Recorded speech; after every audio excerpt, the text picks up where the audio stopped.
Le Focus Santé avec Pascal Auclair. Bonsoir Pascal. Bonsoir Elodie. Ravi de vous retrouver sur ce Eh oui, plateau. après tout ce temps, on a Après fini tout ce par se temps, retrouver. pour parler santé, ce sera le nouveau rendez-vous du lundi, 5 minutes pour parler des enjeux de santé, de l'actualité, de certaines problématiques.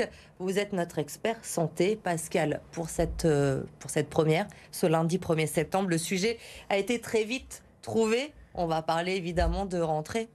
Bah oui, oui, Elodie, c'est banal, mais c'est la rentrée, hein, vous le savez On ne peut-être peut pas. pas y échapper, Bah c'est les oui. marronniers, comme Bon, on dit. si vous suivez effectivement l'émission depuis quelques minutes, on va dire, vous savez, grâce à Elodie, que c'est la rentrée. Et la rentrée, bah, il faut avoir la santé. Il faut avoir la santé pour les parents, parce que c'est souvent source de stress. Avec les fournitures, avec l'inscription, les rythmes scolaires.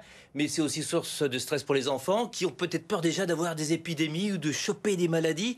Donc, aujourd'hui, on est allé voir un médecin, un pédiatre, un éminent pédiatre. Il s'appelle Jean Staniras et c'est Marie Brielle qui lui a déjà posé une première question pour savoir, en cette période de rentrée, s'il y avait des épidémies en cours. Alors, première maladie, c'est la rhinopharyngite. C'est la plus fréquente et c'est malheureusement une des maladies qui est extrêmement contagieuse et qui aussi donne lieu souvent à des traitements qui ne sont pas toujours appropriés. Et en particulier, il faut bien différencier un rhinopharyngite, otite, bronchite, bronchiolite et trop souvent bien savoir que la réponse n'est pas les antibiotiques. Bon, Pascal, ça fait un peu peur tout ça quand même. C'est le jour de la rentrée et vous nous parlez déjà des épidémies?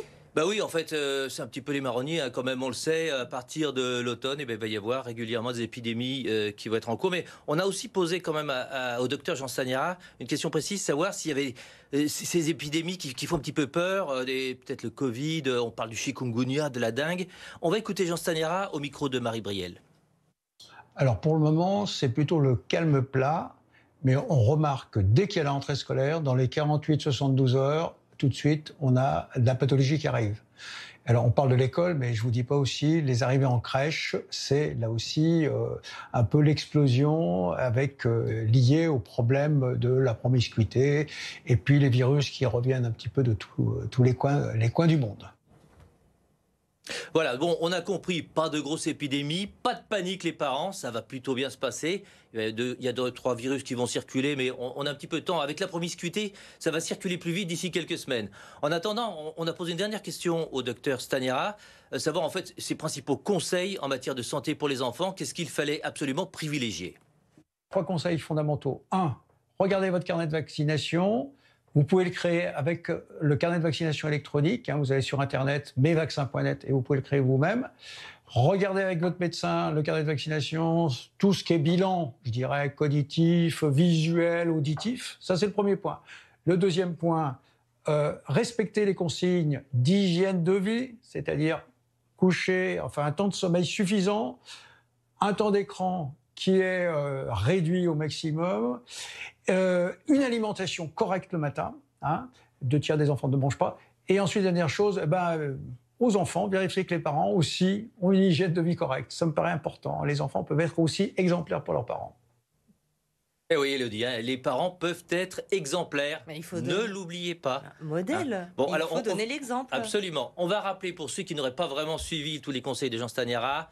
D'abord, le carnet de vaccination, ça c'est essentiel. Il faut absolument que vos enfants soient à jour. Et puis après, plus généralement, c'est l'hygiène de vie au quotidien.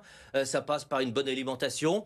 Un petit déjeuner tous les matins, parce que le petit déjeuner, c'est le carburant de la matinée de l'enfant à l'école. Et puis il y a aussi les problèmes de temps d'écran. Faites attention quand même qu'il ne passe pas des heures et des heures devant ces maudits iPhone ou iPad. Et puis il y a évidemment un temps de sommeil qui est nécessaire à tous vos enfants. Voilà, ces petites choses, si vous les respectez déjà, votre enfant, il va cartonner à l'école. Bon, les petits conseils de Pascal Auclair pour cette rentrée. On parlait épidémie, on l'a pas évoqué, on en parlera peut-être plus tard, mais aussi la peur des parents, les poux, ils sont pas encore là, mais attention, soyez vigilants.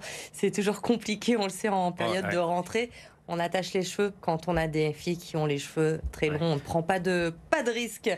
La rentrée, le retour à l'école, on l'a vu sur le journal tout à l'heure. Pour certains, c'est un peu compliqué. Vous avez peut-être la solution. C'est l'objet de Pascal. Maintenant, c'est un rendez-vous que vous connaissez, que vous adorez. Vous êtes venu avec un livre cette semaine. Oui, vous m'avez posé une question. J'ai la solution, évidemment, Élodie. Comme toujours. Voilà.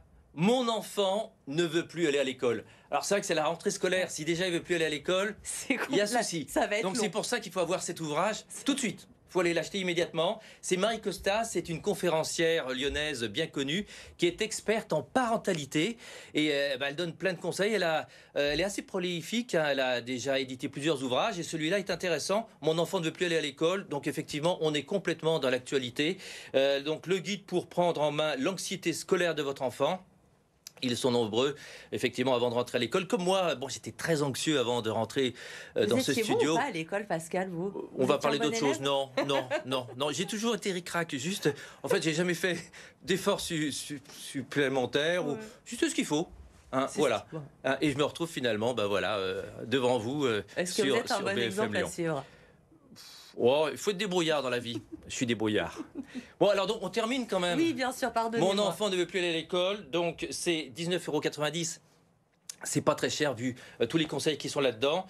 Et donc c'est aux éditions de Box Supérieur. Et juste pour vous dire aussi que Marie Costa, donc je vous l'ai dit, elle édite beaucoup d'ouvrages. Elle a plusieurs livrets intéressants autour du thème 50 idées. Et c'est toujours autour de la parentalité et des enfants. Donc 50 idées pour éviter les punitions, 50 idées pour aider un enfant qui fait ses crises, pour aider au développement de ses compétences émotionnelles ou encore 50 idées pour aider un enfant à haut potentiel. Bref, vous allez trouver tout ça chez votre libraire. Et c'est donc Marie Costa, conférencière lyonnaise, brillante et réputée. Merci Pascal. Le premier Focus Santé de la saison dans Bonsoir Lyon. Vous notez le rendez-vous, ce sera chaque lundi à 18h40. Merci beaucoup Pascal, on se dit à la semaine prochaine. Évidemment.